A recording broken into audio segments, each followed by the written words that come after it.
Hi folks, welcome to this audio tour of my presentation on the recruiting officer that will help us get ready for our staged reading on October 11th. I'm thrilled to be working with you on this, and I think that it's really going to help us enhance our understanding of our country's good.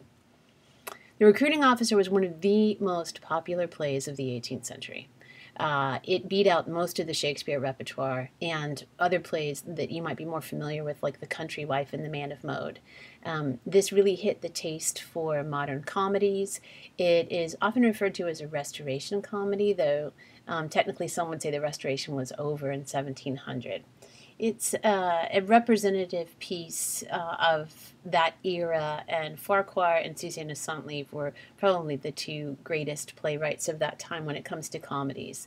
The play traveled well. It was staged in New York and in Charleston, the first play staged in both of those colonial cities. And it dealt with features of modern life that were familiar to lots of people, in particular the military. The class difference between those commissioned officers in the play, like Plume and Brazen, is very clear from, say, Coster Pearman or Thomas Appletree, and even from Kite, who's a wonderful trickster figure, but who's nonetheless enlisted. Corruption's a fact of life here. There's an element of social satire, but it's soft satire. Still, you shouldn't miss the analogy that's being made between recruiting, impressment, and marriage, all of which involve bribes or coercion of some sort. And there is plenty of homoeroticism in this play. Eve Sedgwick defined homosociality as a social structure in which men's primary relationships are with other men. They're just triangulated through women. And I think we see a bit of this, but we also see the revenge of the women who do get together, however ironically. Farquhar's life was a sad one. He dropped out of college to become an actor, but had a stage accident in which someone forgot to replace his foil with a stage foil, and he ended up wounding his co-star quite severely. He left for London with his friend Robert Wilkes, the actor, who would go on to be the first Plume and one of the great leading men in early 18th century comedies. Farquhar had his first hit with a play called Love in a Bottle, a few follow-ups after that, but it's the recruiting officer and the Beau's Stratagem for which we remember him the best. They were also both very popular, the most popular of all of his plays in the period. He actually was a recruiting officer for a little while, so he knew some things about this life. He was tricked into a marriage with a woman named Margaret Pamel, who appeared to be very wealthy, but in fact had huge debts. He was settled with those debts, but he never complained and never tried to get out of the marriage. He eventually had to sell his commission, which is something that you could do to raise money. He became very sick after writing The Recruiting Officer. He wrote the Beau's Stratagem from what would turn out to be his deathbed. He couldn't afford a doctor, and he died a few weeks after the Beau's Stratagem premiered. He wasn't quite 30. Now, this play is an actor's play. It's a play about acting in some of the same ways that Our Country's Good is. For thinking about how to approach this play, though, I really want you to think outside in. Some of that good Alexander technique work that you've done with John Sipes and with Jed could come into play, and certainly body and movement work that you've done with John should come into your understanding of this play. I want you to think a lot about carriage, about a very playful approach to character, and a very kind of self-conscious posing that these characters are doing. This is more about entrances and asides than it is about interiority and intentions. In fact, if you spend a lot of time worrying about interiority in Restoration and early 18th century plays, you might just go mad. That's not what they're doing. There's a lot of role play in the play, and we've got a plot that is incorporating those moments. There's an in-betweenness here between actor and role that should be a fun space. I hope that won't be confusing for you. There's a lot of wit to this. There's a lot of great wordplay, but there's also a lot of great role play. All right, going through the characters, we have to start with Plume. Plume is one of the great, slightly reformed rakes of the early 18th century repertoire. He's the rake 2.0, right? He's still sexy. He's still a little bit dangerous, but he's not anarchic like some of those earlier figures.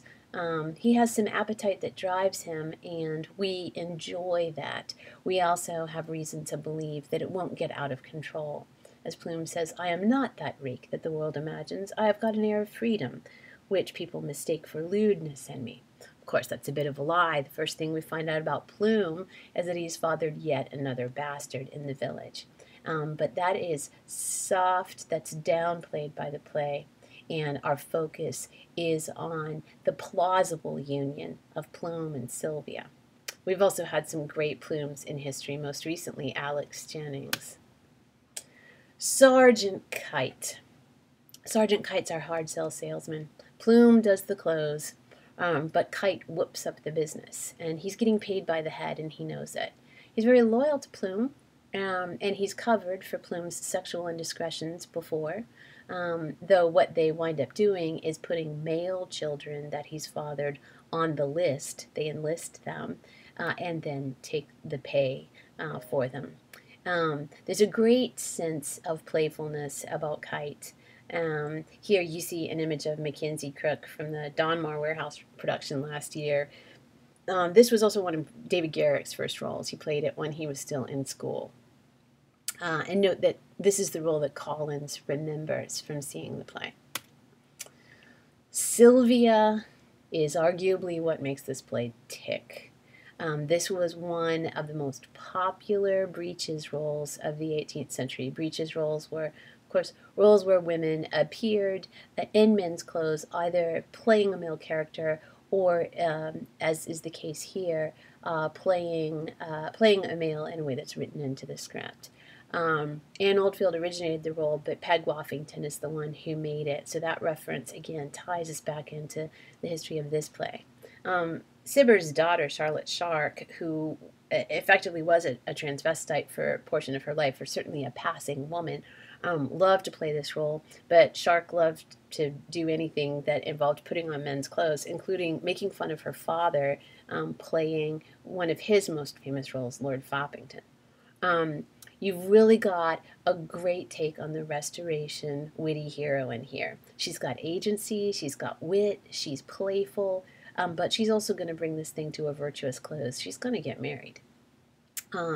For the audience, of course, breeches were a way to see a whole lot more of a woman's body than you could in those fabulous 18th century dresses, which were great for the neckline, but nothing below the waist was differentiated. So breeches roles were sexy, and this role is sexy.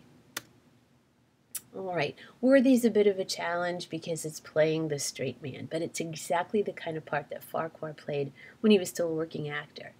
These are the good guy roles, the man of feeling, or the man of sensibility, as this type of character will become known in about 50 years. There's a doubling that's going on here between Plume and Worthy and Melinda and Sylvia that keeps their bromance alive too, which is a big part of how to think about Worthy's relationships to other men here. But he's paranoid about Brazen. He's really been driven a bit mad by Melinda and is in that desperate lover situation. Melinda herself has a touch of evil. She's like Barinthia. She's one of those darker Restoration bad girls, but not fundamentally evil. She is in the world without a guardian. This is significant. There's no parent or guardian who's guiding her decisions, and she's got 20,000 pounds. So it's a dangerous kind of freedom, and she tends to overstep where Sylvia uses her freedom more virtuously and more creatively. That opening line, by the way, is absolutely a dig. She doesn't envy Sylvia her time in the country. She likes to be in the city. She's a city girl. She's playful, but Sylvia outplays her more elegantly and ultimately to a better end.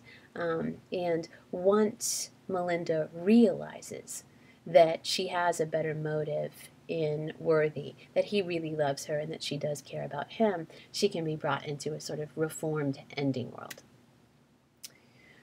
Justice Balance is himself former military, and he loves Plume because he gets to relive his glory days. Of course, he changes his mind about Plume when Sylvia inherits, and we see that there is a kind of opportunism about him that's also characteristic of the law. Again, it's the legal system, not the justice system. So he prioritizes inheritance over offspring or other relationships. But he's not an entirely bad character. He can see and admire the spunk in his daughter, and in the end, he wants to make sure that she does get married for love. Brazen is a great take on the Restoration fop. He's a military fop, so we get lots of homoerotic potential. But let's be clear, the fop does masculinity badly, but the fop is not a queen. It's not the same thing. He's an outsider, and he wants to be in. He wants the approval of men too much, and so he oversteps. He makes himself a fool because of that. He pays too much attention to the wrong things, often fashion or reputation or kind of credentialing. But I think it's a mistake to play the fop as a great big queen. That's an anachronism. Still, we can see traces of what will become queer culture in the fop's attention to social order and fashion. Rose is where sex meets innocence in this play, and it's no accident that the primary image we have from the period about the play features Rose with her basket of chickens. She gets to unleash the homoerotic subtext of the play, and don't worry, Anne and Nancy, I'm not planning to stage this image, but it's a wonderful shot from that Donmar production last year. These are broad jokes that Rose has, and they need to be played as a good comedian would play a naive figure. Lots of fun here and lots of room to play with that Restoration comedy distance. This is where Woffington started in the play, and then she moved on to Sylvia eventually. So it's a very important piece of the play's history, and it's a really key role. That frank sexuality that she exhibits comes from her innocence, but also from her lower class position. Again, upper class men felt they had the prerogative to sleep with lower class women because their fortunes in marriage couldn't be ruined. They didn't have any fortune. Still, it's more about innocence than tragic abuse here, and we're going to have to find a way to make this play funny for a modern audience. Lucy is a wonderfully opportunistic servant and a great example of the conniving servant from other Restoration comedies. She's mirroring back qualities that her mistress exhibits, and so she's a bit of a satire on Melinda's foibles. But she's going to use this ludic space, this performative space of the play's world to improve her lot by impersonating her mistress. Marrying Brazen would really enhance her class position, and once she's got Melinda's signature, she's got a way to do this trick. It doesn't work out, but Lucy is an example of that lower class ambition. Finally, guys, I have to apologize for shrinking the roles of Coster Pearman and Thomas Appletree. I'm sorry, Corey. I'm sorry, Stuart. But I have to tell you that a lot of the hard-to-translate historical and regional jokes happened in their exchanges, and so that some of that went the way of the wastebasket. These guys, though, are the examples of the recruits that the recruiting officer seeks. They're comic characters on the clownish side, but they want work. What really motivates them, though, is wanting to be like Plume, a kind of class ambition and a kind of glamour that they want for themselves. So they do represent that lure of the military for working class and poor men in the 18th century who saw this as a way up and out. All right, I hope this has been helpful, and I can't wait to get into play with you guys. Take care.